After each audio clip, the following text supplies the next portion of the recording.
Good evening. Good evening. I am seeing that we are coming on now. As we are coming on, want to welcome everyone to the space. Hmm.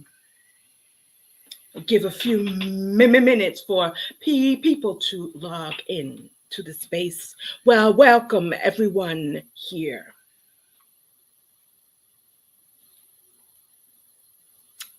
Welcome everybody. As we are coming in, we want to offer peace and shalom to all of those joining us, especially in turbulent times. Welcome to our final uh, discussion, our board sponsored discussion as we are approaching World AIDS Day. So grateful to see those who have joined us coming in. I see you all coming in. Mm. We, as our Women Preach board, want to welcome you to our final digital conversation, lest we forget. Living with HIV, AIDS in an age of COVID. This is a heavy dialogue, but one that we must have. This is the what has been called silent epidemic and the forgotten pandemic. But we are not afraid to talk about the difficult things at Woman Preach. And we must, if we are to be prophetic and compelling, if we are to preach truth, and we are to speak from a place of conscience and a place of liberation. I see that we are all now coming in. So Ashe, I welcome you all on behalf of our founder and our president, Reverend Dr. Valerie Bridgman, whose vision cast here now. And we, as the Women Preach Board and the Women Preach Nation, have committed to continue this legacy of prophetic and compelling preaching, and one that transforms, and liberates the last, the least, and the left out. So, after this video, we welcome you to Candid Conversation and my co-conspirators in the struggle, fellow board members, Reverend Dr. Earl Fisher and Reverend Cynthia Turner Wood. After our video, they will begin this conversation with our esteemed panelists. So welcome to this sacred space. Everyone is welcome here.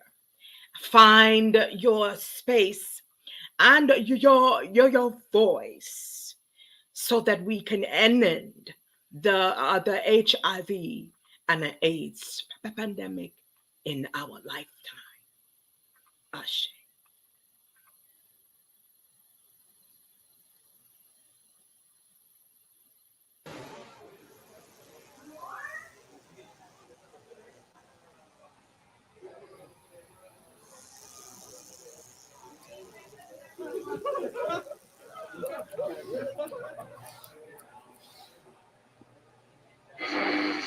Hey, you. you. And you, and you, have you seen the path? It's a path that's always been there. It is a path forged for us by our ancestors, and now we must bravely walk it ourselves. It is a path that starts with justice and focuses on just us. You are connected to the divine, and the divine is connected to you. Yeah, you. The divine created you, communicates with you, loves you. It's time to give ourselves permission to evolve and allow our faith to do its work as a radical liberator. Is it time? It's time. It's well past time.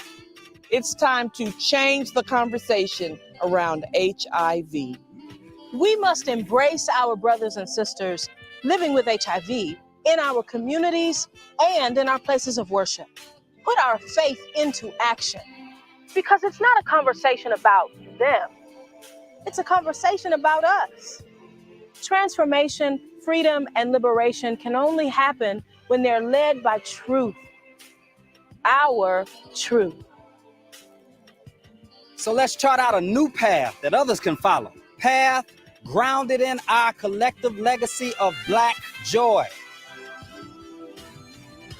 Let's start holistically healing, spiritually, emotionally, physically, geographically. We are created by the divine. Now we can co-create the world we want, the world we deserve. Each day is an opportunity. It's an opportunity to change.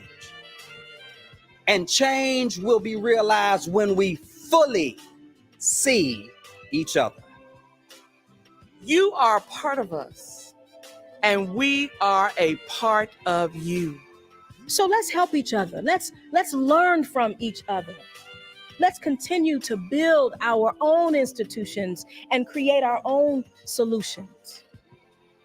Because we all have that power. And it is well within our reach.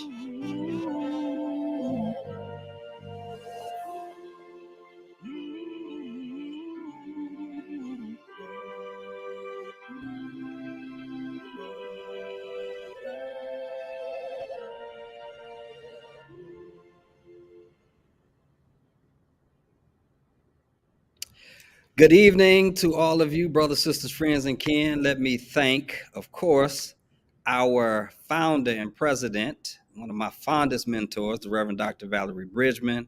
And let us also thank the chairwoman of the board, the illustrious Reverend Dion Boissier, for the ways in which they have helped to set the table for us. I am Dr. Earl Fisher. I'm the senior pastor of the Abyssinian Baptist Church in Memphis, Tennessee, a church affectionately referred to as the Blackest Church in Memphis and Shelby County. And I am proud to be a board member over the last few years at and with Women Preach. I will let my dear colleague and compadre, Reverend Dr. Cynthia, introduce herself as well. Thank you so much, Dr. Fisher, and good evening to everybody. I am Cynthia Turner Wood. I'm pastor of the Dayspring Community Church in Lanham, Maryland, where I've been serving for 18 years as pastor. That's hitting me hard for some reason, but I'm delighted to be here and to share with everyone this evening on this really important topic, one that is long overdue. So we would also ask everybody, especially if you are on social media, make sure you are liking this and sharing this and putting your comments in the chat so that we can stay in dialogue with you. You just saw a video, and it was a video that I was fortunate to be a part of, along with some colleagues and co-conspirators, Reverend Deneen Robinson of Texas and Reverend Naomi Washington Leapart of PHILA period is probably what she would say, Philadelphia, Pennsylvania. And the purpose of that video was a response to some concerns and questions that had been raised in some conversations with organizations like Gilead and Compass and Wake Forest Divinity School about why faith communities and faith leaders have been so reluctant or unwilling or unable to discuss this issue of HIV and AIDS, particularly within those faith communities, not just in the South, but all throughout the community and the country and the culture. Well, on behalf of Women Preach, we deeply believe that compelling issues calls for compelling preaching. And we would be remiss if we did not take some time to construct and cultivate and curate a conversation that we can dive into this issue, because Women Preach exists to aid faith leaders and faith communities in addressing issues like this one in a very righteous and responsible way. We have some wonderful human beings, experts in their own right, with experience and insight that they will share with us on this issue. I will introduce two of them. Dr. Cynthia will introduce one.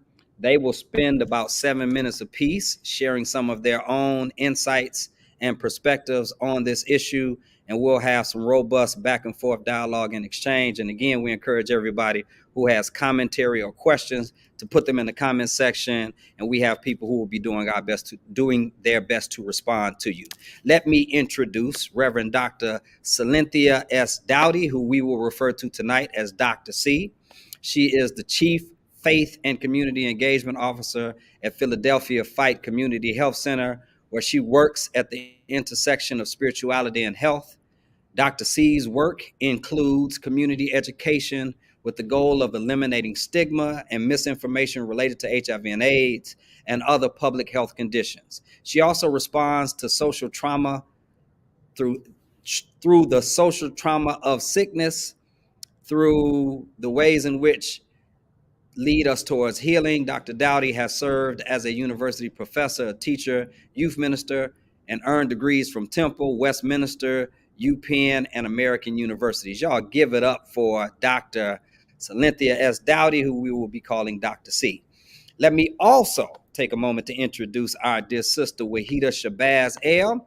She is a Black American Muslim woman and retired postal worker diagnosed with AIDS in 2003. She is a community organizer, strategist, and trainer. She is a graduate of Project Teach and a longtime member of ACT UP Philadelphia.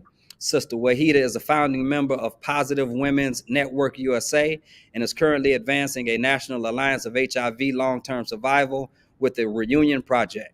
She has served as Goodwill Ambassador for Philadelphia Fight Health Centers for over 15 years and is a board member for the AIDS Law Project of Pennsylvania. She has also served as a member of the Philly Faith and Spiritual Affairs Advisory Board in the area of HIV cure research. Sister Wahida is a chairperson emeritus for the Delaney Collaboratory Beat HIV Cure CAB at the Wistar Institute, as well as the Penn CFAR CAB. She's a member of Muslims for Progressive Values and Positive Muslims of South Africa. She would say that her proudest moments are the times when she gave a speech on WAD at the grave of Dr. Martin Luther King and Coretta Scott King. She was also at a White House reception in 2010 and made some remarks. She was invited by y'all's president, our president, President Barack Obama, and she represented the United States in Positive Women's Network USA by delivering the closing plenary address at the 18th International AIDS Conference in Vienna, Austria. I salute and welcome Dr. C and Sister Wahida, and Dr. Cynthia Turner Wood will introduce our third panelist. Amen. It is my delight to add to our conversation this evening and to round it out, the Lynette Trawick, who is a Philadelphia native and a Maryland resident. She is a Christian, a wife, and a mother of 11. That's right, you heard me correctly, a mother of 11. She is a kingdom entrepreneur with a deep passion and a desire to serve her community in many different aspects. She has a large heart full of love that she wants to give. Lynette is the author of From Diagnosis to Destiny, an emotional memoir that documents her life since being diagnosed with HIV. She is the founder and executive director of I Am You. Through I Am You, Lynette guides and encourages women to live their lives beyond their HIV diagnosis. She also creates unique platforms to support serodiscordant couples and children of parents who have been diagnosed with HIV. Lynette educates through workshops, presentations, skits, and other creative methods. She has facilitated and co-facilitated workshops on topics varying from HIV/AIDS, healthy relationships, abstinence, and others to a variety of audiences, both faith-based and non-faith-based. So it is my delight to welcome Lynette Trawick to this conversation, this disease that we've been dealing with now for 42 years, 4 decades, plus 4+ decades. And now is a good time to begin again the conversation of what we and the faith community can do to make this a part of a responsible part of our conversation. Thank you, Dr. Cynthia. So Dr. C, can we start with you where you would share your remarks on this particular issue and where we are? Then we'll come to Sister Wahida and Sister Lynette in that order. Y'all take it away. All right. Good evening, everybody. It's so good to be in this space with good people, good energy, and talking about a really important issue. So I tell you, when I listen to the bios of both Wahida and Lynette, people who I now call friends and I met because I got involved in this work, but when I listen to their bios, I'm just like, I don't know why I'm here in this space. I mean, they've done some tremendous work. But I think so. My story probably starts. I mean, I can probably go as far back to when I was in college. I was in college in the 80s and heard about HIV and AIDS. But at that time, you know, it was mostly, at least what I heard about it, there was mostly white gay men who were being impacted and who were dying, quite frankly. And so while I felt sad about it, I didn't feel any urgency, you know, because it had not yet impacted, at least in a very public way, the Black community. Like we know it would soon impact the Black community. So college passes, I get my first teaching gig, and I was teaching at a small liberal arts Christian college, and they wanted somebody from the school to be on a board of a group called IARC, the Ecumenical AIDS Resource Community or Collab or something. This was years ago. And so I, you know, as the new young faculty member, you know, like, Calinthe, you can go do that. You know, you be on that board, you represent us. So I went and I would sit and I would listen. It was a group of people of faith talking about HIV. And this was in the 90s at this point, the early 90s. And it was designed by some church women, Black church women, who had sons who had died from AIDS. And it was in that group that a young brother I was about 29 years old at the time, and he was probably about my age, and we befriended each other. And I can tell he was a man who was living with AIDS, and it was AIDS. It wasn't just that he had the HIV virus. He was sick, but he would come by my office and talk, and we developed a friendship.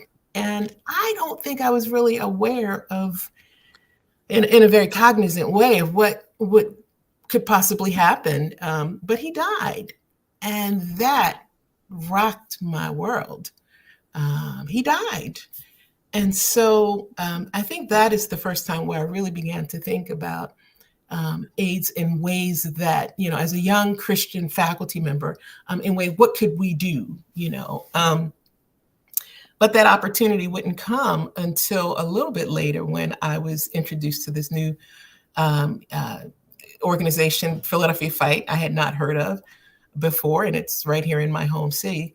But they understood, and I always respect Fight for this, they understood that faith was a critical part of healing. And so they wanted to use their money to bring on somebody who would work full time to connect with faith communities and do educating. Somebody who had connections in faith communities. And ideally, I suppose somebody who, at least at that time, I think it might be different now, somebody who wasn't living with HIV, right? Because they thought people might listen a little bit more in churches. And so I came on board 10 years ago, and I thought it would just be a short thing. I'll try this out. But I've met wonderful people like Wahida and Lynette. I've gained a whole new community of folk who are just amazing. And I'm ever impressed by the work that folks who are living with HIV are doing. So that's my brief story of how I got involved in all of this. Thank you so much. Sister Wahida, talk to us. Good evening, everyone. And first and foremost, I want to thank God for this opportunity to be in spaces with Women Preach organization. And thanks for having this conversation around World AIDS Day. First, I want to say that I'm an agitator. I'm an agitator. I'm an activist. I'm a mother. I'm a grandmother and a great grandmother. I've been married 3 times. I'm a retired postal worker. I'm a Scrabble enthusiast. I'm a Trekkie. I love to travel. I've been to about 5 different countries. And when I'm not traveling, I love spending time with my family. And I make the best potato salad you have ever tasted. Now, when we're done, you can hit me up on my page and I'll give you the recipe. And I'm saying all this because I want you to see me in my humanity. Because I'm a person living with HIV. I'm not dying with HIV. I do things that living people do.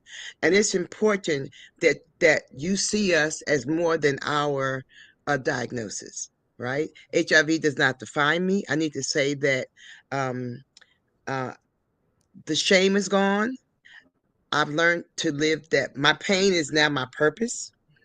And I have claimed my space to live and breathe. So I need to say that to you all first and foremost. So so I came to this work, who would have known? I was married. I've been married 3 times. And I've always been in long relationships. My current marriage I've been in for 16 years. But my first marriage I was in, anyhow, I ended up taking a test for HIV. I've never known what it is to live with HIV because when I took the test, I already had AIDS. So that was 23 years ago. And I need to share with you all that I grew up in a Pentecostal faith. I am very familiar with church and I'm not afraid of praying. I pray with everybody. But when I went to my faith, a few women in the faith, and shared with them that, hey, I just got this terrible news. I have AIDS. And I didn't get the response that I needed. Right? What I got was, oh, maybe you shouldn't come into the mosque. Or do you think you should pray on the rug? Maybe you should stay away. That was one of the most hurtful times that I can imagine in my life because I've always been a person of faith. But it wasn't what I expected. But let me show you how God worked, because God worked through people. I ended up at Philadelphia Fight, which was where I went to get my care. And I've been there for 23 years. I've never left. But it was the LGBT community that embraced me. It was the LGBT community that didn't ask me, how did you get it? It was the LGBT community that asked me, what do you need to navigate your life with HIV? Right? And I watched those people and I watched how they were stigmatized. I watched how they were discriminated against, but I watched them live in their truth. Watching them live in their truth, I learned to live in my own truth. And that's why today I can claim my space on this planet with the rest of you all, right? So I'm not living in shame and I've stigma is listen, I have a community with my faith, my family, my advocacy community has like given me an anchor. They've supported me and anchored me in this journey. And so now I'm on this journey to make sure that people living with HIV, regardless of their sexual preference, regardless of their faith, right, that we know that we're having a human experience. HIV is just as much a social condition as it is a medical condition, and I think that's where I had the most power when I'm talking to people, helping people, particularly people of faith, to understand this is not about morals.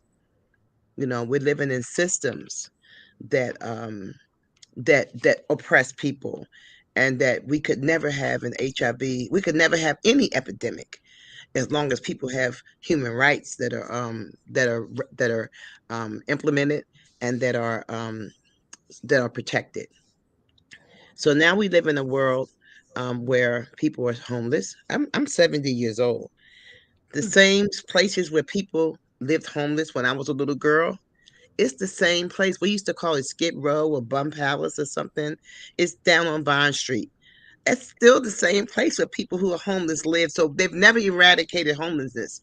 When we eradicate some of these human rights deficiencies, we'll see better health outcomes for everybody. So I just want to just plug that, as I'm a person who really talks about the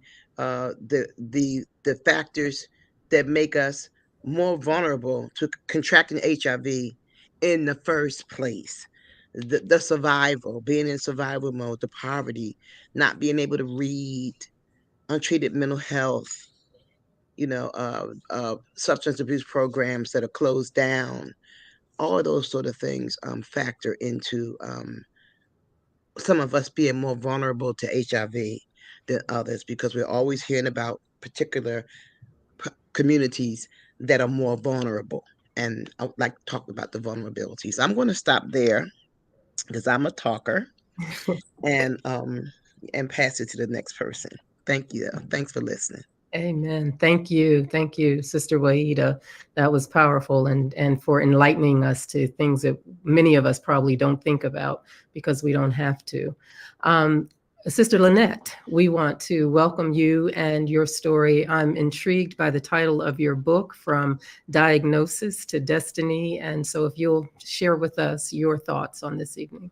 Yes, of course. So first, thank you for having me. And I like to thank God for just the transformation that has been occurring in my life and that's still occurring in my life. It's just been so many great points that so many of you have said. I'm a note taker, and I like reflecting back on my notes and things and I have a full page already, and I know we haven't even really got to the meat of it yet. But just a couple of things, I didn't realize in the beginning how much faith played a part in my healing journey. When I was diagnosed with HIV 15 years ago, it was almost actually 15 years to the date. I was diagnosed November 18th, 2008. And at that time, I was a young Black woman, 26 years old. And to the point that Dr. Calenthia mentioned earlier, HIV wasn't something that I expected. I didn't see me in HIV. I didn't see me in the commercials, on pamphlets, things like that. So I had no reason to even think that this would be something that impacted me. But then going back on a point that Sister Wahida mentioned, I never even knew to think about the intersectionalities, those whys. Why are Black women being heavily impacted by HIV? Okay, those people over there might have HIV, but that's not my life. I'm not thinking about um, the traumas that I've experienced growing up. I'm not thinking about poverty. I'm not thinking about being a single mom and how all of those things may have put me, given me more reasons to actually go and get tested. Right, because one of the things I like highlighting is risk to reasons, changing that language. Right, it didn't necessarily put me more at risk, but it gave me more reasons to where I should have gone to go get tested. Right, so like I don't like when we talk about things like risky behaviors, because that's variable. It changes from person to person. What exactly does that look like? Something I may consider risky behavior, other people it's just a normal life. Right, so we just have to, that's one thing that I always highlight too, is just being careful with our language, because we never know. you know but going back to the story, I was 26 years old. I had just gotten out of an abusive relationship. Again, not thinking anything. Within that relationship, I was being abused in every sense of the word. So physically abused, spiritually abused, financially abused, and I endured so much, and it felt so much longer than it actually was. It was an 8-month relationship, but that 8 months felt like years, felt like a major part of my life. And this is a part of my story I don't share often, but during those 8 months, I was actually practicing Islam. I was covered. I was going to a masjid. I was dealing with all of these things in this relationship. But for me, when I believe in something, When I decide that I'm going to be a part of something, I'm going hard. So when I first made the choice and I first took my shahada, I decided to learn. So I started studying and I was going to masjid. I'm just learning all of these new things, and I started questioning some things that weren't going on in that relationship. Like, well, why aren't we praying 5 times a day? Like this book that you gave me and told me to read says that I'm supposed to pray. Why aren't we doing this and doing that? Then that started the spiritual abuse. You know more, you think you know more than me. I was born in this religion, and you just think you know more because you read a book and things like that. So, those kind of things started happening. But what I also didn't realize was God was holding on to me. God embraced me in such a way for so many years before I even realized he was doing it. So I remember times where I was covered and I was walking down the street, and covered meaning I had on my kimar and everything, walking down the street and I'm listening to gospel music. And I'm trying not to, burst out in tears and shout hallelujah and all of that. And I'm like, but what is this feeling that I have on the inside? Right. So that faith definitely plays a big part in it. And just going to the point that, another point was that I needed that sense of belonging. So again, going back to some of those things where we talk about the intersectionalities and those whys, right, that we don't really talk about much because we tend to focus on after a person is diagnosed, right? So going back to that, I had a sense of I had a craving to belong somewhere with someone. I wanted to feel that family feel. So if this church is going to accept me, if this religious group is going to accept me, if this school, if this group of friends is going to accept me, no matter what, I was just going with the wind, just wanting to be accepted. So it was just so easy for me to feel like I couldn't get out of this relationship. So in the course of that 8 months, HIV wasn't the first thing that I contracted. I contracted 3 other STDs, STIs within that relationship, but I didn't feel that I was powerful enough to walk away. I didn't understand the power that I had to escape that relationship because I always talked about things that I would never do. I would never be in a relationship if a guy ever put his hands on me.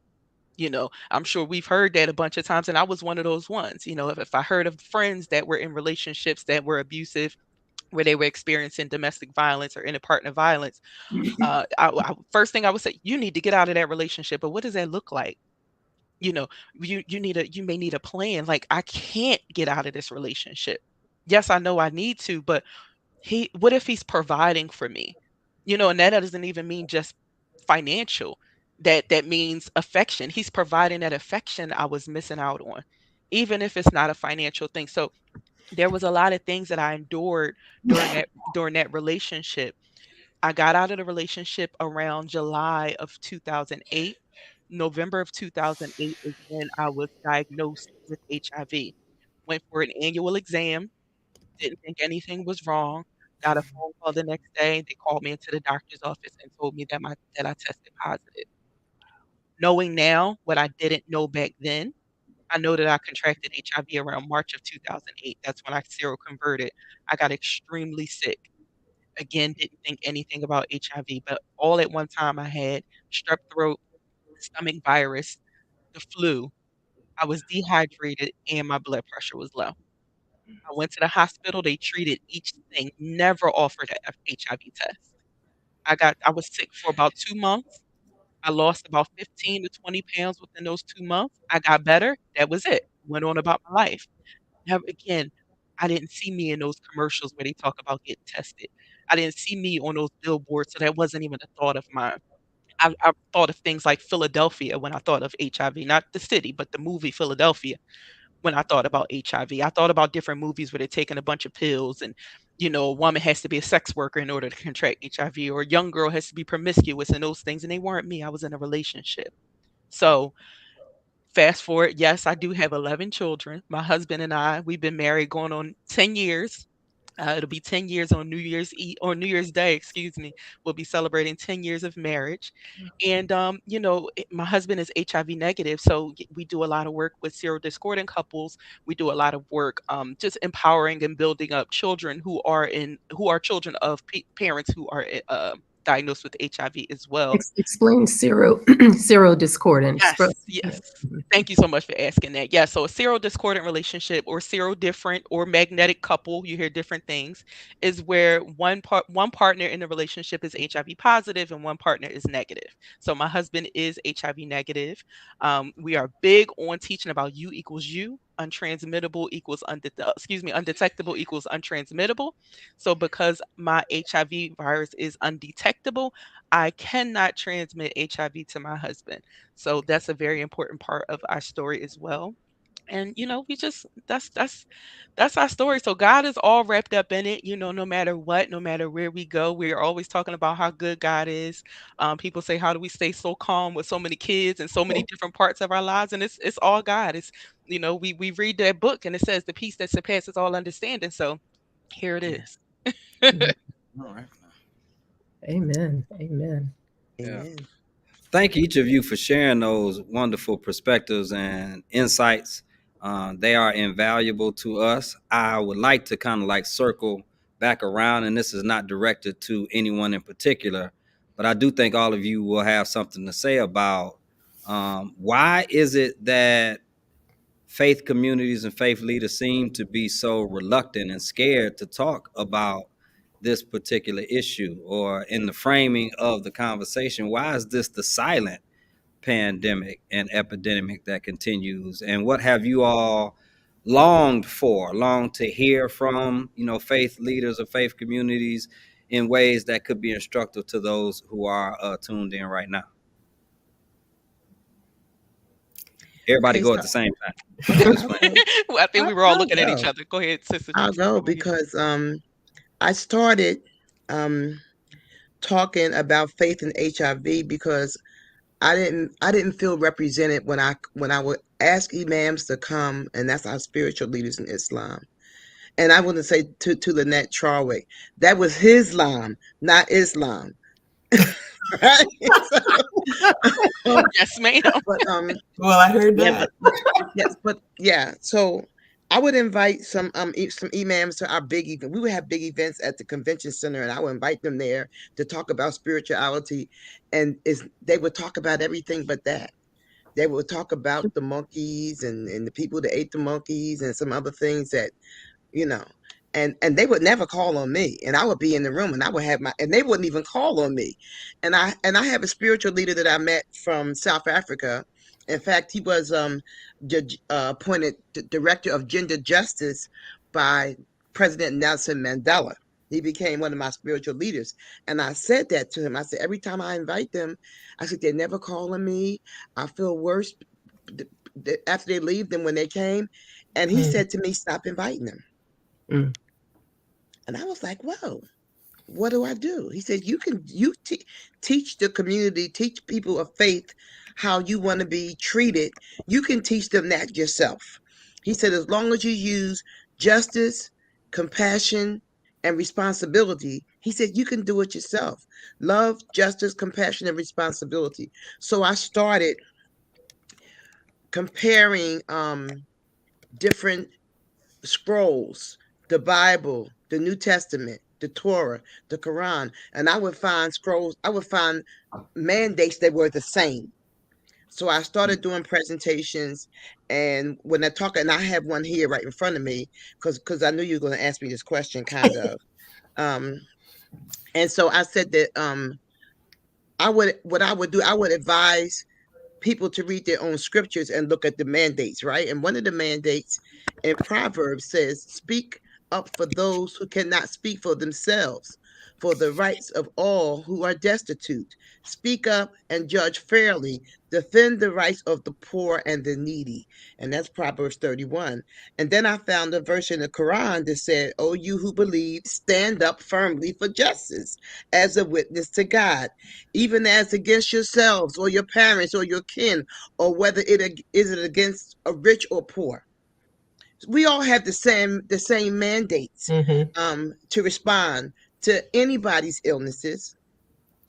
And I think that what prevents us from doing it is that People just want to, we got to have somebody to put, if we got, as long as we're pointing the finger at somebody else, then we take the focus off ourselves.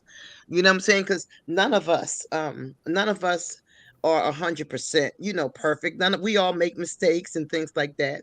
But I think that as a person living with HIV, it's my responsibility to go in and teach other faith communities. They don't know what to do with us.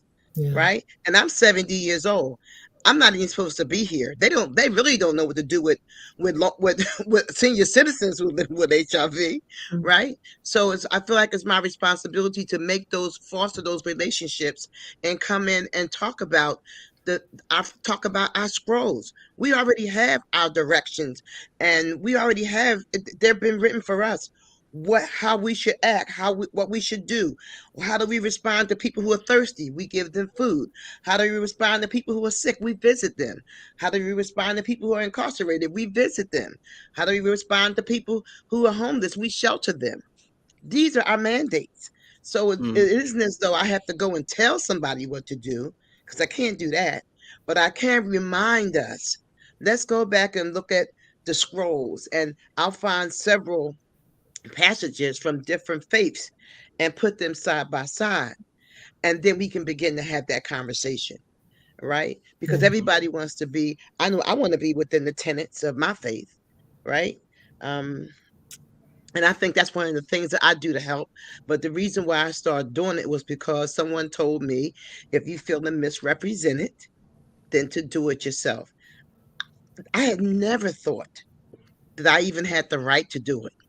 Right. But in that moment, and I've been empowered to do it ever since, and I feel that, I feel like I'm doing what's right. I feel like I'm providing a service, for people, because we need to have these conversations, and I can't have a conversation if I'm going up against you, but we can have a conversation if we're looking at the same things.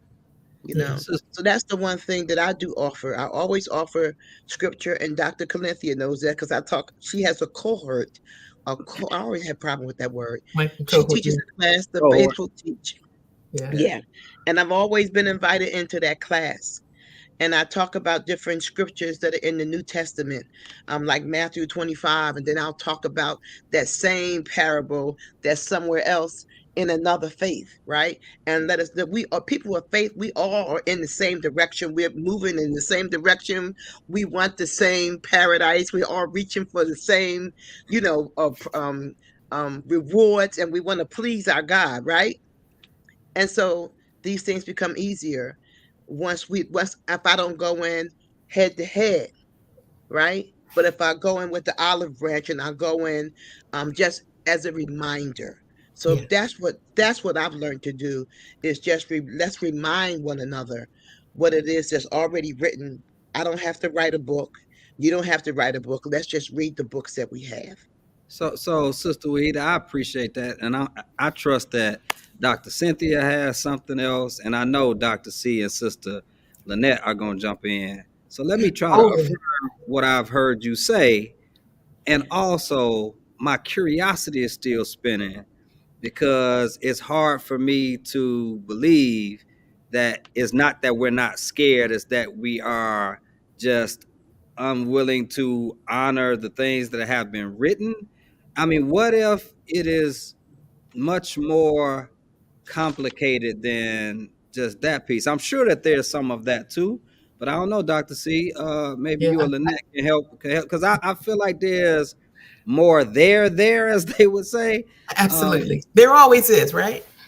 There always is. So, I mean, I think when you asked the question, the original question, I thought the first two things that certainly came to mind are fear and blame, right? So there's always fear. I mean, we can look at COVID, where whenever you have something where we're talking millions of people die, as with the AIDS pandemic, there's fear, right? But I think the distinction certainly with the AIDS pandemic was that people were kind of like, well, okay, so how do you get this, right?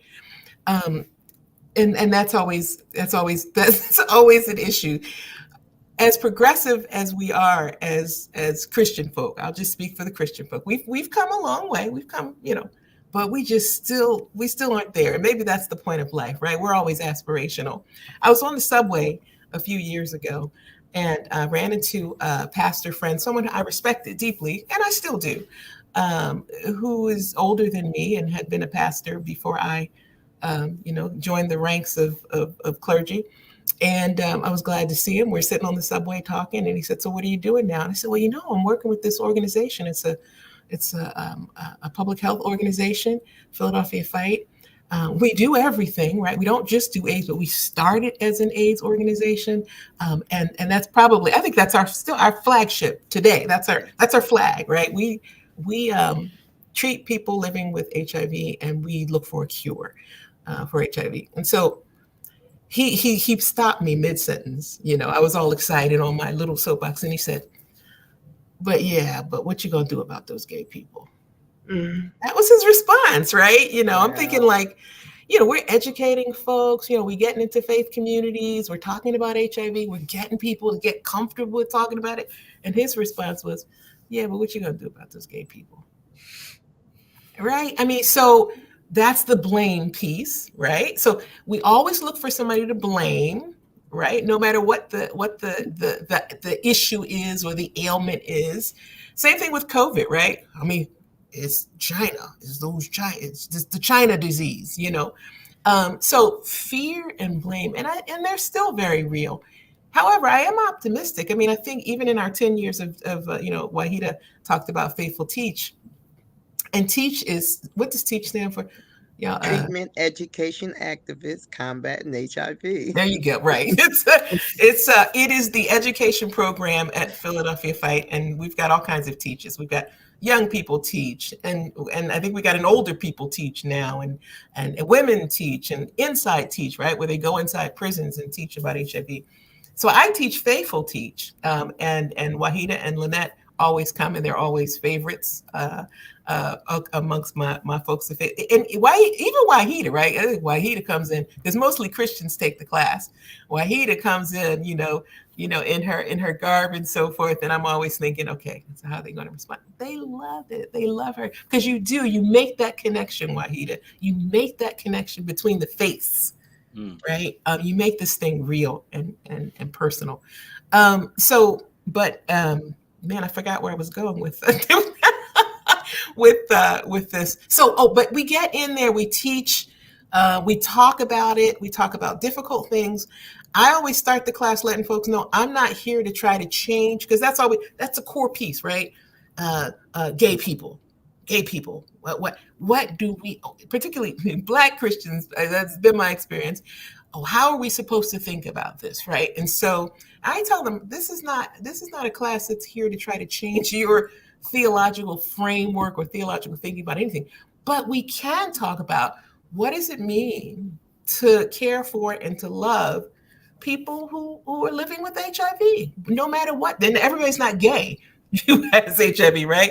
So no matter what a person's sexual preferences or so forth are, what does that mean, right? I try to get them away from, because that I was coming up against that a lot early on, is that people thought we're trying to teach, that you're supposed to be affirming and so forth. No, that would be nice, but what about this over here? So teaching it and talking about it, I think, certainly helps. My assistant in the class is a gay man, Eddie. You all know Eddie, and he's wonderful. He has a great way of just kind of talking real with folks, and folks come out of it, they thank Eddie. They thank and like Eddie more than they do me in the class, quite frankly, and I'm okay with it, right? He's a gay man living with HIV, and he shares his story, and they feel with it because he's a real person. He's not just some statistic, some number out there. So, but again, right, we have to get through the fear and the blame, because those certainly are the two pieces that just keep tripping us up. I think we just have to get out there and do it, and celebration. I like the way both Lynette and Wahida tell their stories, because they tell their stories within a framework of joy. Mm-hmm. And that matters. That matters. And again, I always take a back seat in these instances, because What's the saying, Lynette? Or I don't know, maybe we have the saying at Fight, right? It's kind of like, and I'm real sensitive to it now. It's like, nothing about us without us, right? Nothing about us without us. Yes. So anywhere I'm invited to come to Women Preach to talk about HIV, I'm like, okay, but I got to bring some folks with me all the time, because those are the real stories. So yeah, that's some of my thing. We're getting there, but we got to celebrate. We got to hear the stories sometimes in a framework of celebration and reality, of course, too, and everything's not a celebration. But I think it's more powerful when people share their own stories. It makes a difference. And Lynette, your line about sharing your story, I can't think of it, but it's yours. You can, you give it. So my husband is watching this, so I have to admit publicly that I stole his line. There's salvation in transparency. I'm sure. That's it. Yeah. There is salvation in transparency. We have the power to save lives just by sharing our story. There's been, I'm sure, more than a few times that you guys have been sitting around with someone and, this deep, dark secret or this thing it might not be a deep, dark secret, but you just couldn't figure out the right time and to tell this story. But, you finally say something and they're like, "Oh, me too. I'm so glad that you said that because I thought I was the only one." So we somehow over the years lost the art of storytelling. Sitting by Big Mama's lap and listening to her share her stories. And, I just picture Jesus sharing the parables, a bunch of people just sitting and listening to these stories and great grandma. So I remember sitting with my grandma and listening to stories of when she was, in his 50s and his 60s and having to catch buses and segregation and all of that. So it was one thing to read the history books, but it was another thing to hear my grandmom that actually went through it. So that power of storytelling, us being able to share our stories, really, like you were saying, Dr. Calinthia, people love Eddie because they get to hear his story. And it's like, wow. So I heard all of this other stuff. And that's one thing that I love that you always make sure you incorporate into Faithful Teach is bringing people to share their stories because it makes it more real for people. Mm-hmm. Right. And then I wanted to add on to a couple of the things that you said as well. So you mentioned fear and blame. And another thing I would add to that list would be ignorance. Mm-hmm. So whether it's willful ignorance or just one of those things where I don't know that I don't know. Right. That's another thing that fuels stigma. And I feel like a lot of the times in faith communities, HIV, and this is from my personal experience too, HIV equaled sin. You got it because you were sinning. Mm-hmm. So we can't talk about that, right? We don't even want to talk about how you got it or what you were doing when you got it or what your lifestyle is now, because HIV is a sin and we're not going to talk about it. Right. Mm-hmm. So one of the things that I challenge faith leaders who are struggling with even having a conversation around HIV, it's two questions that I ask. One, how many couples have you married within your church? And two, how many babies have you blessed within your church? Right? So those same scenarios also could have wound up with an HIV diagnosis. Right? So there are people within marriages who are contracting HIV. There are a number of people who are finding out their HIV diagnosis while they are pregnant. So it's the same thing, right? And it's not a situation where I see this a lot working in the community. It's not a competition. Right? It's no one person's HIV that's better than another person's HIV, because sometimes you'll hear that question of, "Oh, well, how did you get it?" And depending on what the answer is will determine, how that person will move forward. So it's like, "Oh, well, how did you get it?" "Oh, well, I was in an abusive relationship and that's how I contracted it." "Oh, wow, that's so sad." "Oh, well, how did you get it?" "Oh, well, I'm a sex worker and it was just, I got tested." "Oh, well, is one person's HIV better than the other? Because I'm confused. A lot of us are taking the same medication. So, it's no different. However, that same question can be flipped too, because I do know a lot of people take offense to that. "How did you get it?" question. Sometimes I welcome it, depending on the context, because it gives me the opportunity to educate. So I got it and I was in this abusive relationship. And now let me tell you what that experience was like and how you can avoid that. So now we're going back to those whys that Sister Wahida started talking about earlier. Are you in an abusive relationship? Do you feel inadequate? Are you dealing with self-esteem or self-confidence or self-worth issues? Do you realize that you're a treasure? So it opens up those kind of conversations, because going back, had I had the opportunity to hear someone share a story of contracting HIV, and then had the opportunity to potentially ask them, well, how'd you get it? Without fear of, some kind of clapback, some kind of, oh, well, you don't need to know all of that. In that way, because that would breed more ignorance as well. And that would breed more stigma. Like, well, then I guess, see, all y'all are like that. It just fuels different things.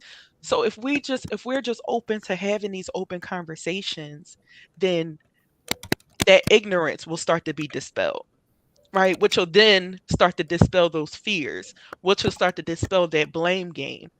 If we start to have these conversations, like a lot of people, you hear this, it's a newer term, cisgender.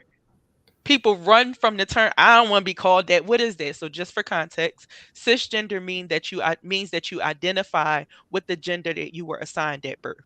So I was a female when they said, "Hey, this is your baby girl." So I'm just a big baby girl now. Excuse me, my eye got to sneeze, I think. Okay, no, it went away. So that's what cisgender means, but people fear words. Right. I had the experience at a previous church where someone pushed me away because they saw the word cisgender, didn't take time to ask what it was or look it up or anything. And they said, oh, we don't want to deal with them because they're working in that field with that stuff over there. Mm. Well, first of all, sir, if you even looked it up, you would realize that we probably on the same page when it comes to, what cisgender means. So, just being open to ask and be asked questions. It took a session in Faithful Teach where we learned about gender and sexuality and what the differences between the two are, and all of those kind of things, for my mind to be open, like, oh, so a trans person doesn't necessarily mean gay. That's two completely different spectrums, right? But I had to sit and I had to learn that first. I had to be open to learning it. And now I'm able to go on it and educate people. And now the power is on them. It's on them now. It's on you to receive that information. And it's on you to also do what you have to do with that information, because I gave it to you. So whether your heart and your mind, your heart and your mind are open, it's already out of my hands. I did my part. I did what God told me to do. Great. Thank you. Yeah, powerful. And I think I'm glad you mentioned stigma, the whole notion of stigma, because I think one of the challenges that that we're having in the church comes from people in the church who aren't necessarily, and you touched on it, Sister Lynette, who aren't necessarily comfortable with even the ideas, discussing any of the ideas. I can remember years ago, trying to have a conversation about HIV. It was one of the things we put on the checklist in our women's ministry. What do you want to talk about? What do you need to know about? And HIV was one of the items that was discussed. But when the evening rolled around, we called somebody in. The evening rolled around to have the discussion, and the women did not show up because they had the stigma around, if they showed up, maybe somebody would think that they were, had HIV, or and so it was really a whole self-defeating prophecy. You couldn't even get the help you needed if you wanted to get it, because everybody was ashamed of being, or concerned about being labeled. And so we really do have, and that was maybe 15 years ago. I don't know if how that would do today. If we tried the same thing, I would imagine we'd still have some of the same challenges. So, but I'm glad that you brought the shame goes both ways, from the inside and from those who are looking in. We wanted to ask that you all, would you give that acronym again for TEACH? Oh, yeah. Certainly. Treatment, slower. Treatment Education Activist Combating HIV. Okay. So once people learn about treatment and the adherence and how HIV works in your body and why it's important to take your medication, once they get past all the scientific stuff, then we teach people a little bit about advocacy and Mhm. how they can combat HIV through advocacy, how to make sure that you're able to speak truth to power, to make sure the government is not balancing the budget on the backs of the poorest people and the people who need it the most, right? And so that you can be meaningfully involved in and whatever happening around policies and programs that are being put together for people living with HIV. Meaningful involvement is a real big thing, and I heard Dr. Calinthia touch on that. Meaningful involvement. We say nothing about us without us. So Mhm. even if and even if people are trying to start ministries in their places of faith. And I have to give a shout out to the Christians because at least you all are coming around and trying to work with the community much quicker than the Muslims are. And I keep saying, keep inviting us. We're coming, we're coming. It's just taking us a little bit longer, you know. But I just want to say that it's important that if you start ministries, then make sure that you're not starting HIV ministries because nobody's coming. Mhm. Nobody's coming to an HIV ministry. Right. And when you put the disease before the person, they're not coming. Mhm. Well, if you have ministries for people with HIV, people say, well, they see me as a person. I'm going to go because here's a ministry for people with HIV.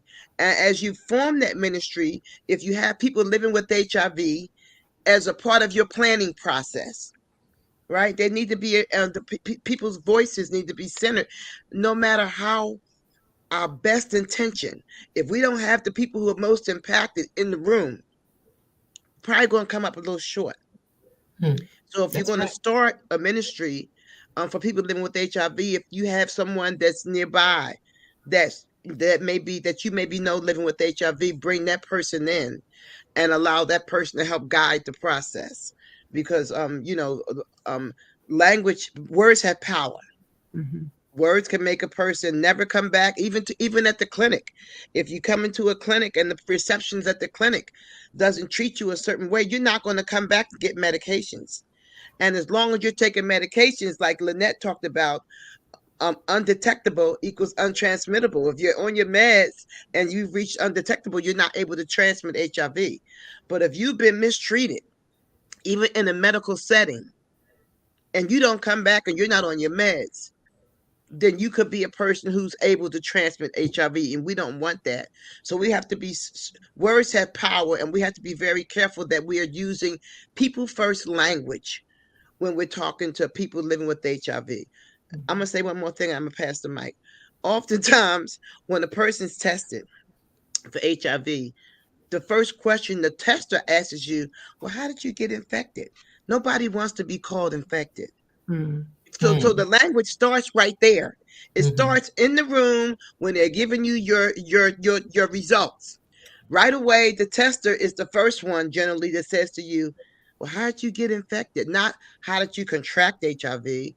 Well, what someone transmitted HIV to you? What do you think happened? It seems like, and when you say infection, people think of a sword that's oozing out and pussy and things like that. So people with HIV don't want to be referred to as infected, and being able to self-identify is the most powerful thing. My mother always says, it's not what they call you, is what you answer to.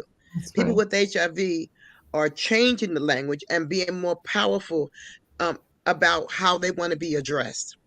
Yeah. They want to be addressed as people. Can I add one more So thing so before I let's turn have it some over? let's have some ministries for people living with HIV as opposed to having HIV ministries. Amen. Amen. I want to add one more thing before I turn it over to Dr. Fisher, about what you said earlier, Sister Wahida, about being 70 years old. When I was working Yes. in public health, it's been some time ago, but and this goes back to Sister Lynette and Dr. C, in terms of representation, the fastest growing population That's right. was people over 70 years old who were contracting HIV. And so again, when you start talking about dealing with the church population and folks who need to know and who need to recognize that they are susceptible and that they could be in that number, we really need to get that word out as well. With all of the freedoms that were going on, I think Viagra may have had something to do with that. Yes. You know, we're still in a Viagra age, so I'm sure. I don't know what the numbers are now, but that population is very vulnerable, and they never thought that they would be or were as that number, fastest growing population. Yeah, I had an experience at a what do you call it? Independent living facility, a senior living facility actually, and I had to go, and we, you know, my organization, we served there, and you know, we were talking, and some people were like, well, why y'all going there? That's like a 55 and up community. And I said, watch this. And you know, and to watch them coming down and grabbing the condoms from the thing and going back up and coming back down and bringing the next person down. And I said, see, so we're needed everywhere. You know, it doesn't have a face, so it's necessary everywhere. Yeah, look, I definitely want us to continue some of this exchange, especially where Sister Wahida started to lead us with how we could do better. I think that language piece and the particularity of terminology is valuable. We need to do just one more administrative thing before we turn the corner to the last section. And so for those who are watching online, please give us your undivided attention, at least for the next several minutes as we try to wrap this up. But I want to bring on another one of the board members, because this work of Woman Preach happens because the people who are on the screen, but also the people who are commenting in the comment section, the people all around the country who we need to support this organization. So my dear brother, Reverend Dr. Cedric Vaughn Jackson, is the senior pastor of the West Hunter Street Baptist Church in Atlanta, Georgia, and he has some things to share with us. So let's hear from him. Go ahead, Pastor Ced. Thank you, Dr. Fisher. And thank you to all of our wonderful panelists tonight. This has been such a fruitful conversation. And I'd like to begin what I'm about to say by saying this. To our listening and viewing audience, you are our friend. If you have viewed this digital conversation, you are our friend. If you're going to share some of the information from this digital conversation, you are our friend. If you've supported Woman Preach in the past, well, you're more than a friend. You are a part of Woman Preach Nation and a part of the Woman Preach family. And if you are a friend of ours, if you are a part of Woman Preach Nation, if you are a part of the Woman Preach family, then you know how important this work, this mission, this ministry is to us. When I was in high school, I was a part of an organization called Friends Helping Friends. And that organization was exactly what its name implies. We were friends helping other friends through the issues of life.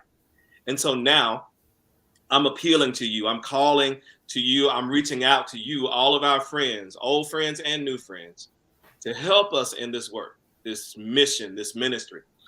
Tonight's conversation centered on the voices of those living with HIV and AIDS and uplift the ongoing work to end stigma and discrimination against those who live with AIDS and HIV, supporting the work and the care and the health of our communities. We've had similar conversations around suicide awareness, mental health awareness, and our desire is to continue the work of strengthening the prophetic voices to speak truth to power in these areas and in many more.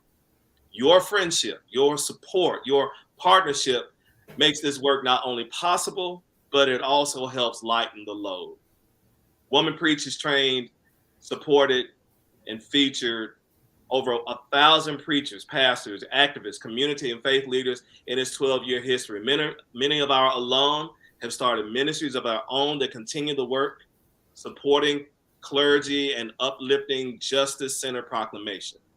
Many of our alumni serve community organizations, seminaries, denominations across the country. Your friendship, your support, your partnership is far-reaching. And so maybe tonight you've decided to become a supporter as a one-time giver. And please know that that is greatly appreciated, but that's not what we really want.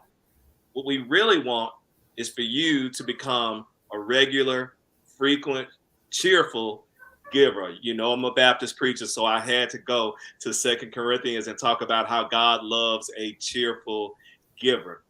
We're going to show a slide, I think, that gives you some options for how you can become a donor, a giver, a friend of Woman Preach. You can go to, there it is on the bottom of the screen, to www.womanpreach.org/give today. Again, if you decide to become a one-time giver, wonderful. But what we really want, what we really need, what we really desire is for you to become a long-term partner in this work. Won't you be our friend? That's our ask. That's our request. That is our desire. We thank you in advance for your support. We thank you in advance for your continued love and partnership in this extremely important work. God bless you. God bless you all. Thank you, Dr. Von Jackson, and to all of you who are out there who are going to be faithful and fruitful and consistent in your giving. I think I can build upon what Dr. Jackson said this way. It's not about how much you give. It is about how consistently you give it. So please make a commitment, even if it's $5 or $10, to give it every time you get a good-hearted chance to. We got about 15 or so minutes left, and there's a lot of ground I still believe we can cover. I want to build up on where we were leaving off before we had to make that ask, because Sister Wahida definitely started to take us into this terrain of how faith communities can be better. Sister Lynette or Dr. C, if you have anything to add to that, things we could do better. As a matter of fact, Sister Lynette, your husband is asking this question, if it's anything the clergy would have done better. I would have made sure, I'm not sure that I have, but I definitely would have made sure I never used the word infected. And I would have made sure that, we don't have a HIV and AIDS ministry, but we will have ministries that seek to engage people who have contracted HIV and AIDS. That language piece is helpful. So you can tell Brother Daniel, we are hearing his question. And I want to hear some more for y'all. And then I got one more. I'll yield it to Dr. Cynthia if she has one. But I got one more that I think is specific to preachers and faith leaders and activists and organizers that y'all can share some insight on before we wrap it up. So Dr. Sia, Sister Lynette, anything else y'all can add about how we could be better about how we talk about this and address this particular issue? I think I'll real quickly, and then Lynette, I'll give it to you. I think certainly not shrinking, I think it can be a scary thing. And sometimes we feel like, okay, I'll leave that alone for now. And I think we can't do that. I think I'll use the word risk in this context, Lynette. I think it's okay to be a little bit risky and to say the things, say all the things, say what we got to say, because we are accountable to God, right? We're accountable to God and not those other folks who might not want to hear what we have to say. I also want to say I'm a proud a graduate of the Jarena Lee Preaching Academy 2022. It was a wonderful thing. So yes, give to Woman Preach. Lynette. So my husband said thank you for answering that. Yeah, I think just continuing these conversations and inviting others into the conversation, being open-minded, coming with an open mind and an open heart, an understanding heart. Like I said earlier, yes, there will be stories that you'll hear of people who we've all sinned. We're all sinners so you may hear stories of people who contracted HIV in a way where you wouldn't see, it's not something that would be glorifying God, right? However, we're all called to love each other, right? And that's like the main thing in like Sister Wahida said, in every religion is just to love each other. Mm-hmm. If we just love, then I think that will help us with hearing. If we love, it'll help us to understand. If we love, it'll help us to communicate. Yes. So just, the most important thing is just love your neighbor as you love yourself. But in order to love yourself, you must first love God. So it's Mm. it's all connected. It's all connected. Yeah. Dr. Cynthia, you muted, so please make sure you unmute yourself. But I hope I go ahead, and then I want to try to sneak this. No, one you go ahead. You had one that you've been waiting on. So I do have one, but I'll see if there's time. I think I've said a lot. I'll bag it up, and Okay. if God sees fit, I'll add this other one. All right. I'm curious. I'm thinking about you, Sister Lynette, at 26, getting a diagnosis, and then also Sister Wahida moving straight to AIDS without the HIV portion of it. What does mental health care have a part to play in all of this? I couldn't imagine, trying to deal with this. Can you talk a little bit about that? Absolutely. I didn't even realize how much of a part it played. Like I said, at the time, I was struggling with PTSD. I was struggling with depression. I was struggling with anxiety, but it was undiagnosed. It wasn't diagnosed until years later. So it absolutely plays a big part in it. It played a part in it when I received the diagnosis. It played a part in a lot of the actions that I displayed moving forward.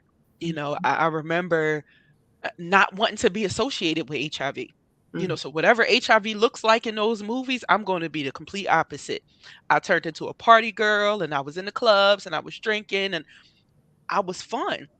HIV isn't fun. So if I'm fun, people, even if they hear that, oh, I heard that she has HIV. That's the girl. She the one that be out at the clubs and stuff. No, she don't. So it was like a mechanism that I used to kind of push that HIV away.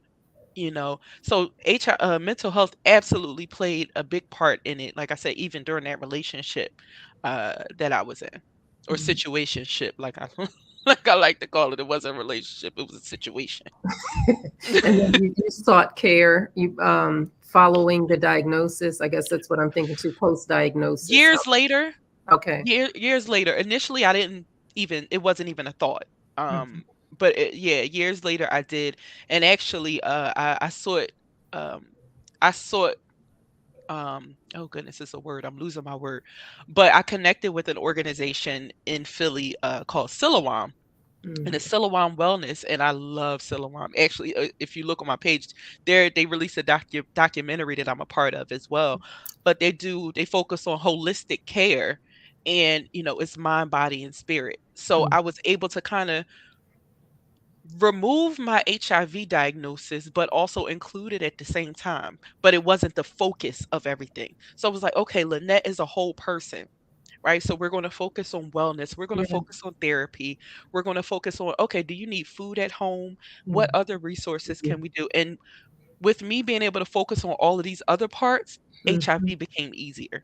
So HIV wasn't so big anymore. It wasn't, did you take your medicine? And did you see the doctor? And did you get your labs? It was more, are you taking care of yourself? How do you feel? So then I became important enough to take care of my HIV. Okay. Can you spell Siloam? Because somebody might need to know that. Or yes, SILOAM, and it's really amazing. If you look on you can find me on social media, but if you look on my page, I actually posted a couple of clips from the documentary that they'll be releasing. But they do retreats, weekend retreats. They do day retreats. They have support groups. They do virtual and in person. So they have a lot of services that I was able to access and feel, like I said, it made me feel like a whole person and not just that people first aspect. It wasn't just a HIV police. They were taking care of the person and not the HIV. They do a lot for caregivers as well. People who are caregivers, and caregiver retreats where you can get away and care for yourself. And it's a great organization. That's great. Yeah, thank you. It certainly is. So I would add, when it comes to mental health, early on, I remember we would do trauma timelines, and we would start from, like, as much as you can remember, like, say from 3 years old, we would go all the way through to the age that we were. And we noticed that along the trauma timeline that they would say, well, when was the first time that you had to babysit somebody, right? When was the first time you had sex against your will? Like when was the first time that you got pregnant, and that was when was the first time you were ever hungry, and there were this trauma timeline, and sometimes we kind of all kind of met up at the same place, and then we say, well, when were you diagnosed with HIV?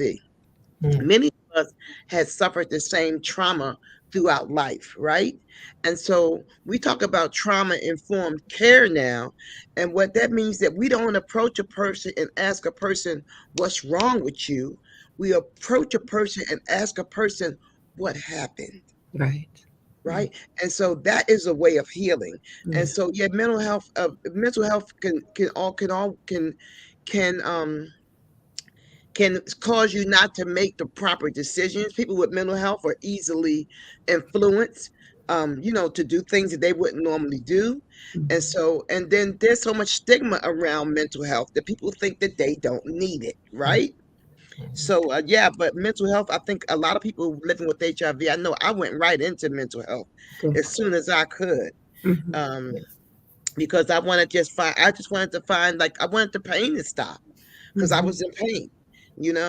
And what I learned in mental health was to put myself on my calendar, because I came right out doing activism. Oh, I was over here, I was over there, I was marching on Washington, I was tying myself to the White House fence. I was doing it all, And one day my therapist said to me, Wahida, let me see your calendar. And I showed her my calendar, and she said, well, I don't see anywhere where you're on your calendar. I said, what do you mean? Every time there's a free space, it doesn't belong to somebody else. So I learned to put myself on my calendar, right? And even to this day, I tell people that who are doing this work, because at some point, once I learned about all the factors that factor into HIV, right? That made me more vulnerable in the first place. I put away the hammer. I stopped beating myself up. I'm like, okay, well, it could have just been the zip code I lived in. Some of us don't realize that the zip code that we live in could be the thing that makes you more vulnerable. A lot of us live in the same zip code. We pray, we grow up, we go to school, we date, we pray, we play in the same zip code. And if we're living in a zip code where there's a lot of HIV in your zip code, you're likely to have a partner who's already living with HIV. Once I found those kind of things out, I kind of like didn't need the mental health therapy anymore, but I do have people in my life today that I can always call on, and we can have those conversations, because some days we just don't feel like HIV. Some days I just don't feel like pills. Some of those days I'm like, I don't want to talk, it's just some days, But I want to also say that I have grandchildren. And I have been taking my meds in front of my grandchildren ever since they can remember. I made them ask me, why are you taking those pills? Maybe I was too dramatic taking them, but every time they would come, I would run and grab these pills. Finally, they asked me, Granny, why are you taking those pills? So I had the opportunity to tell them that I have HIV. I had to take these pills. They're going to make me better. As long as I take these pills, I'm good. And I remember one day asking my grandson, he was about 6 years old. He's 14 now. And I asked him, I said, do you know any other grown-ups with HIV? And he says, yeah. And I said, who? He said, all the grown-ups have it. So my grandchildren are running around thinking every time they see a grown-up take a pill, they think all the grown-ups have HIV. So we've just made it like a conversation. We have these conversations at home, and I think that's also important, that these conversations are had in our places of worship. These conversations are had in our homes. And I also want to say to you all, make sure that y'all use the HIV community as a resource. We're resources. We do presentations. Lynette does sketches. We're here. We're here for you all.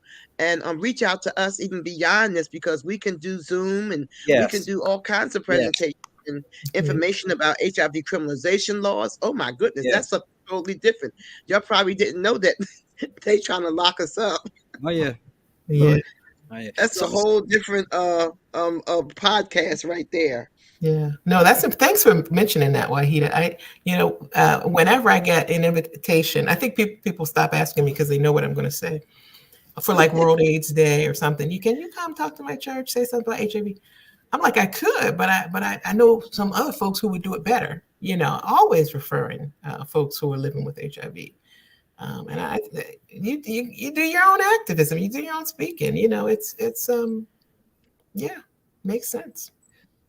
But the mental health issues, just quickly, that's probably the most challenging piece for me, has been the most challenging piece for me with working with FIGHT, because mental health challenges and HIV are so intertwined naturally. So many of our clients are dealing with issues, trauma, all sorts of things. And that is hard.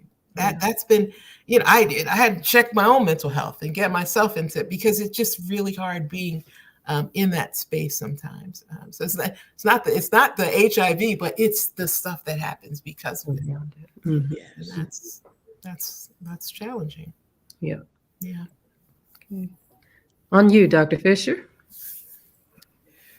Listen, I think we could definitely take another hour and talk through so many more wonderful and insightful things that you have to share with us, but our time is running short. I'm going to use some pastoral authority and buy us 5 minutes.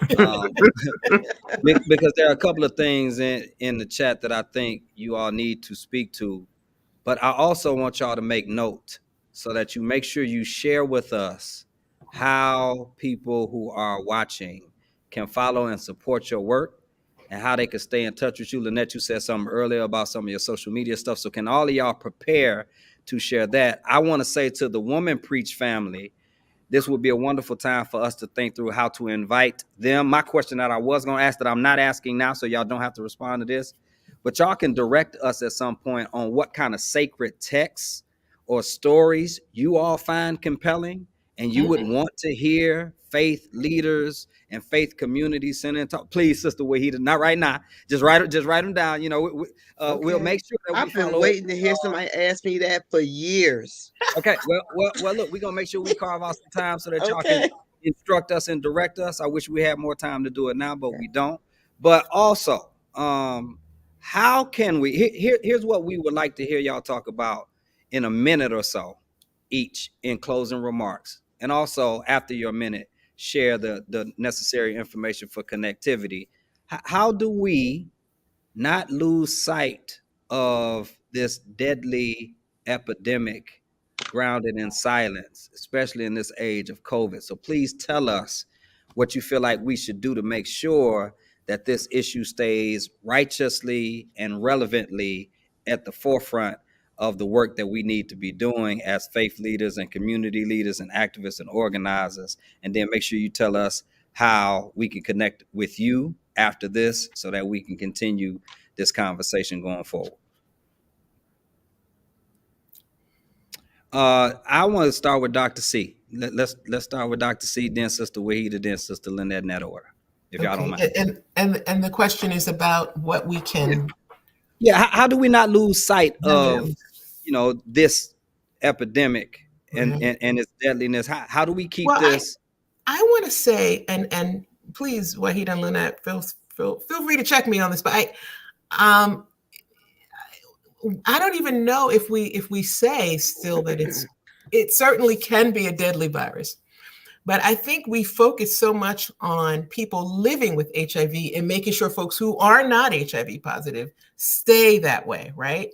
But people are living long lives. We got a whole reunion project built around what it means to be a senior with HIV, right? People who have lived with HIV for, 30 years or more. So I think, and that's a celebratory piece, right? So we really talk more about people living with HIV. It can be deadly, just like my high blood pressure can be deadly. You know what I mean?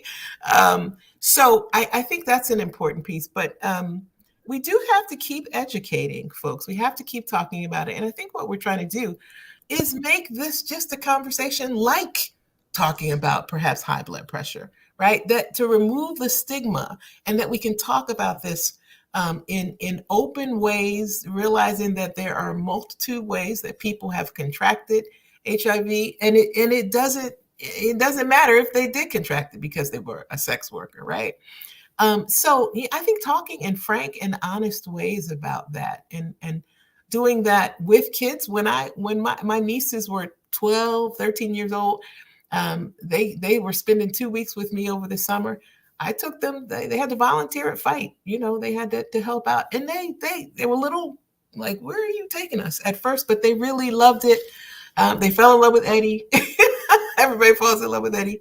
And they just had questions, right? So that was my way of teaching them about HIV.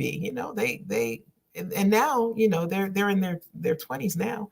And they talk about one of them may want to work at Fight, So I think educating, talking in very simple ways with our young people. I think we just have to talk about it. That removes stigma. And I do like the celebration piece too. Tomorrow is World AIDS Day, and there's so many events in Philadelphia.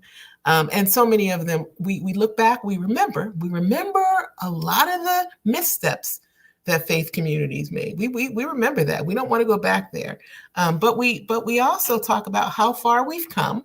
There's still work to do, but we've come someplace. We're doing some things. We're better than we were. And we also we celebrate the medications are incredible. Folks are down to taking one pill a day to control, to suppress the virus, So that's something to celebrate. So I just think the party piece is really important too. So yeah, I'll stop there. You all, am I on target with that deadly piece? I don't know. Yeah. But make sure you tell us how to stay in contact with you with your. Faith at Fight. Those are my Philadelphia Fight page. So there's Faith at Fight Instagram. It's just called Faith @Fight, and also a Faith at Fight Facebook page. I think those are my only two social medias for Faith at Fight. All right, Sister Wahida. Thank you, Dr. C. I'll go. So 2 things. If all people could do is silent protest, then that's fine. Because some people can only pray and meditate. We take that too. I need to say that. But I think that we cannot allow our leaders, we have to hold our leaders accountable, right? For a disease that's been around for 45 years. Mm-hmm. We have to hold our leaders accountable. We just can't let the government off the hook, right? And we have to make sure that they see this epidemic as a human rights imperative.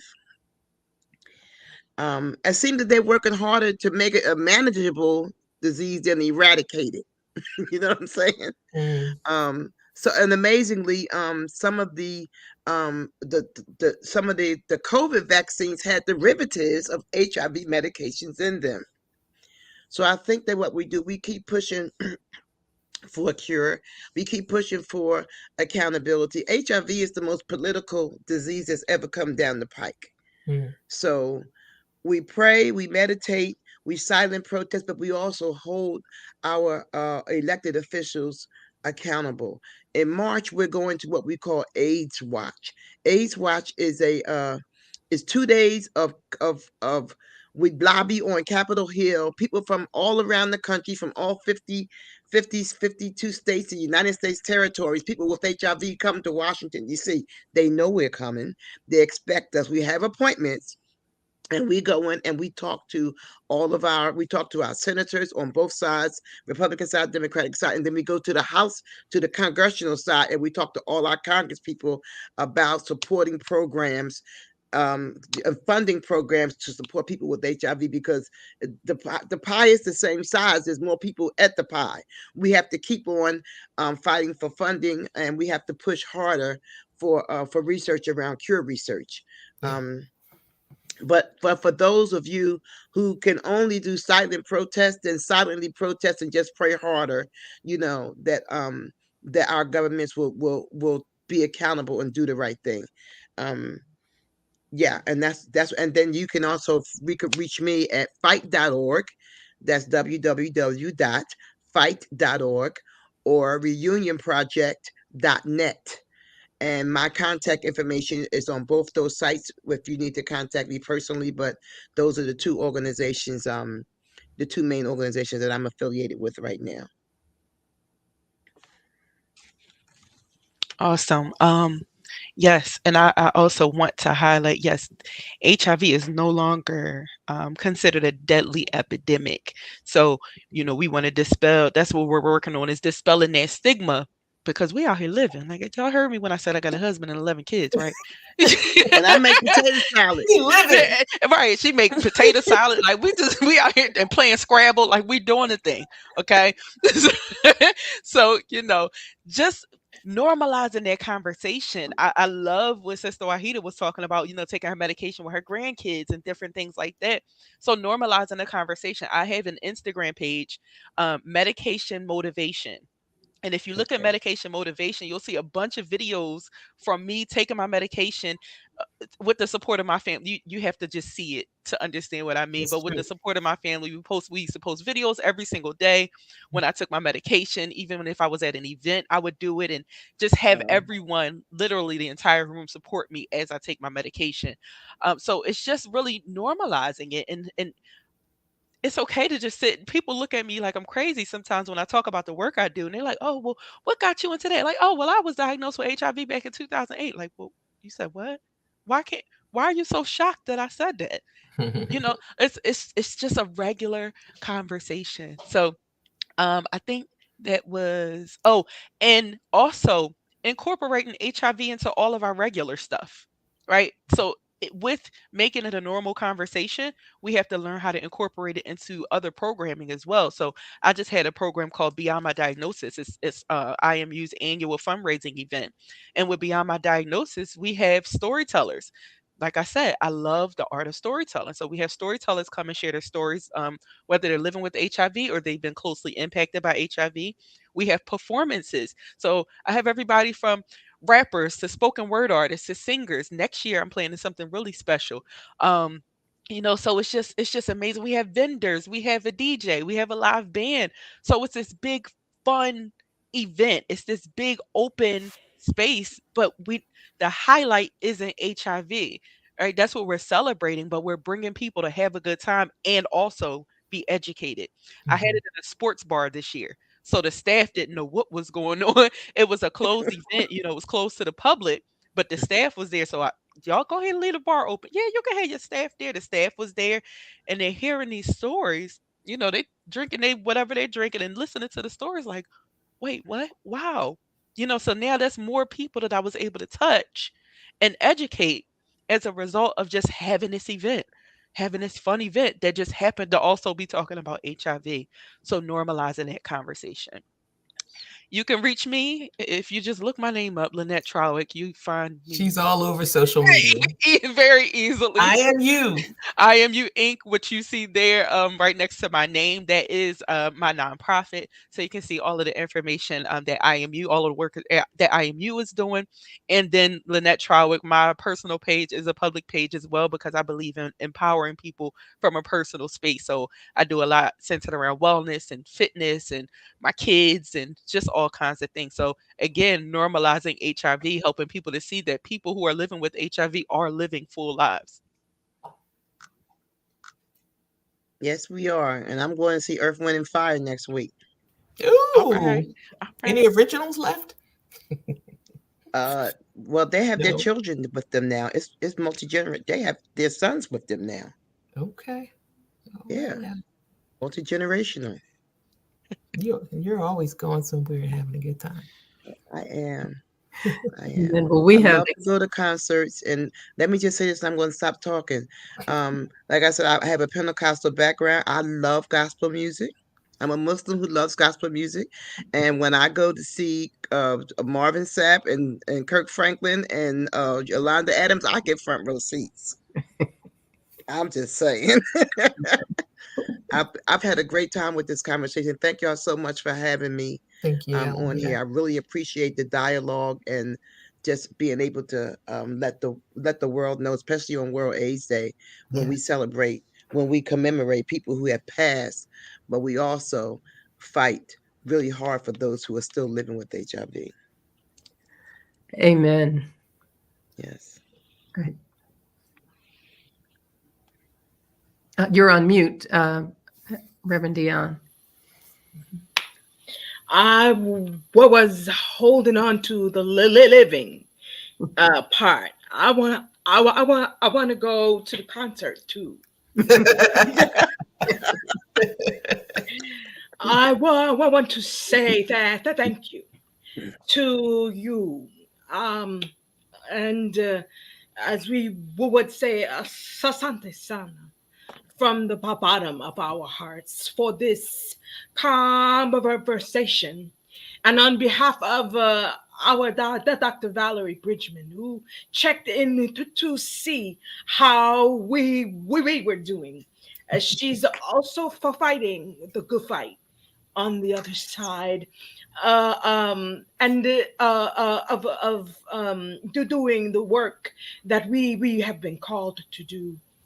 So thank you to our board, for you, Dr. Cynthia, and Dr. Earl, for navigating our conversation, for you, Dr. Cedric, for inviting all of us to journey together as we work to end this, find a cure in our lifetime.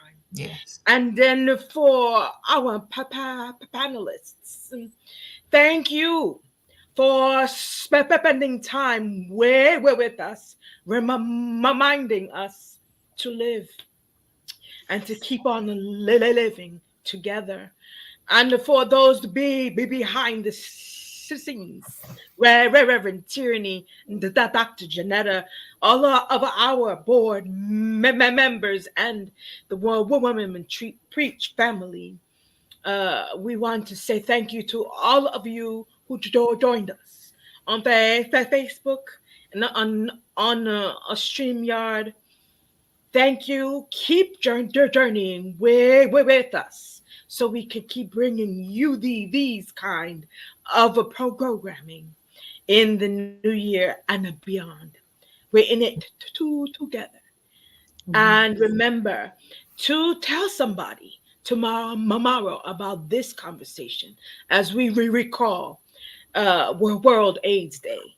Pray with your feet as well as with your heart, so that we can find a cure in our lifetime. God bless you. Have a wonderful evening. Bless you.